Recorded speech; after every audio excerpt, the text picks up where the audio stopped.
Então, pessoal, agora a gente vai falar sobre o que é e como funciona o backward propagation. O que é o backward propagation? É justamente a forma que a gente usa para aprender W, que são os pesos, e B. Que com certeza vocês devem estar pensando, pô, eu estou definindo W e B aleatoriamente. Como eu consigo descobrir quais são os valores de W e B? Lógico, como eu dei já de umas dicas aqui para vocês, a gente poderia, por exemplo, vamos supor, W é um vetor e B. Se a gente estivesse aumentando um pouquinho ou diminuindo um pouquinho, você ia sentir que o resultado ia aumentar um pouquinho ou diminuir um pouquinho de uma determinada forma.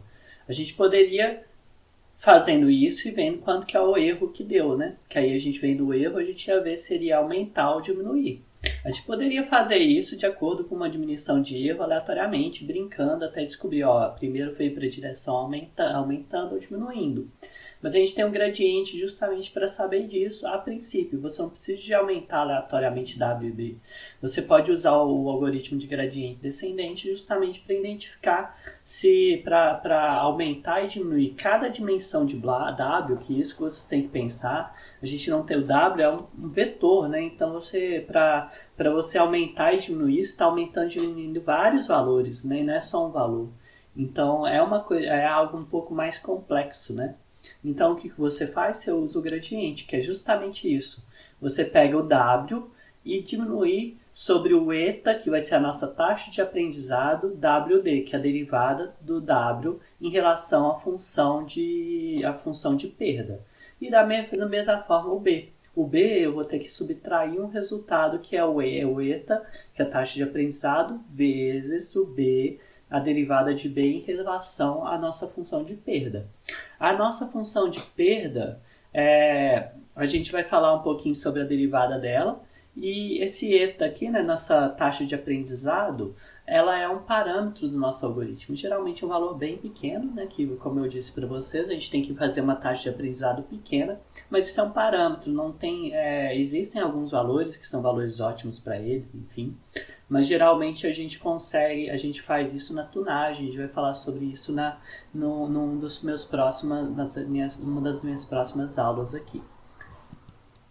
E aí o que você tem que fazer? Você tem que saber a derivada de J em relação a W, a derivada de J, que é a nossa função de θ em função de B.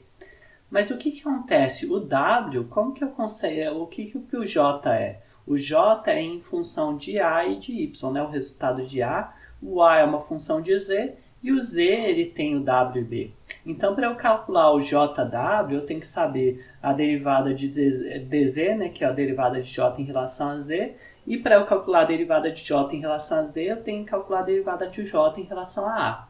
Eu não vou me preocupar aqui em como fazer esses cálculos, quais são os cálculos que são feitos nessas derivadas. Já vou mostrar aqui o resultado, mas é mais para vocês entenderem a intuição. Não precisa se preocupar tanto no como calcular esses resultados, mas se algum dia vocês quiserem saber, depois vocês pesquisam, que também tem muito blog que explique muito isso de forma até arrumadinha, até blog tem isso, então é bem tranquilo. Assim, tranquilo não é tanto, né, que às vezes você precisa de um aprofundamento mais em cálculo, mas para o aprendizado de Deep Learning não é tão necessário vocês aprenderem isso de para que como calcula essa derivada, né? É interessante saber que essa derivada, que é o decreto, como que funciona o gradiente, a taxa de aprendizado, isso é importante vocês saberem. Então aqui, o nosso ZD, que é o nosso J em relação a Z, a derivada dele, você calcula, o valor dela é A menos Y. Isso que é o valor da derivada que você consegue descobrir a partir dele. Então, esse daqui é a minha derivada, A menos Y. E aí, dado que você tem a derivada A menos Y, que é o meu ZD, para eu calcular o WD, que é a derivada de J em relação a D, é 1 sobre M vezes ZD vezes X, que aí você consegue o resultado da minha derivada de WD. E meu BD é justamente o J em relação a B, que é 1 sobre M vezes o somatório de ZD em relação a B. Então a gente vai ver até as dimensões de uma forma bem calma, que assim, as dimensões de WD é a mesma de W, e a dimensão de B são as mesmas dimensões de BD. É muito interessante vocês sempre prestarem atenção em todas as dimensões de cada variável que a gente tem aqui, que ajuda o entendimento e tal de como funciona a regressão logística por dentro, por baixo dos panos mesmo. E aqui, ó, o que que aqui, por exemplo, Z e ZD, como eu falei, você tem o mesmo tamanho M, e o ZD justamente A menos Y. Como que ele chega no valor M? Olha só, o A é um M, o Y é um M, né, um vetor, dois vetorzinhos, você subtrai os dois, você vai dar o ZD, que também é um vetor, um M. Então você consegue o ZD, que é um M, direitinho.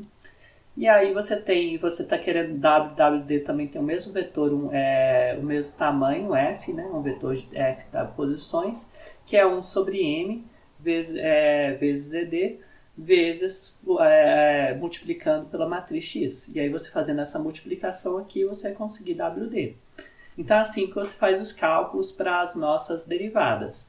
Então, aí você obtém nossa derivada. Aí no final você vai ter justamente o seguinte: você fez o forward propagation, calculou o resultado, calculou nossa função de perda. Depois do forward propagation, você faz o backward. O que é o backward propagation? Você calculou o ZD, né, A menos Y.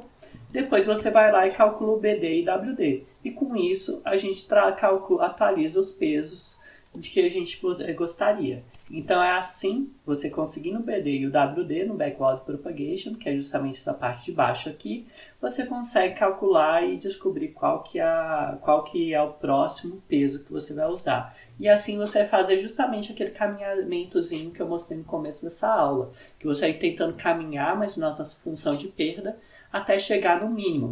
Não necessariamente você vai conseguir chegar ao mínimo, o mínimo global, né? Mas você pode chegar num resultado que seja suficientemente bom para o teu problema. O que é um resultado suficientemente bom? Isso é meio subjetivo.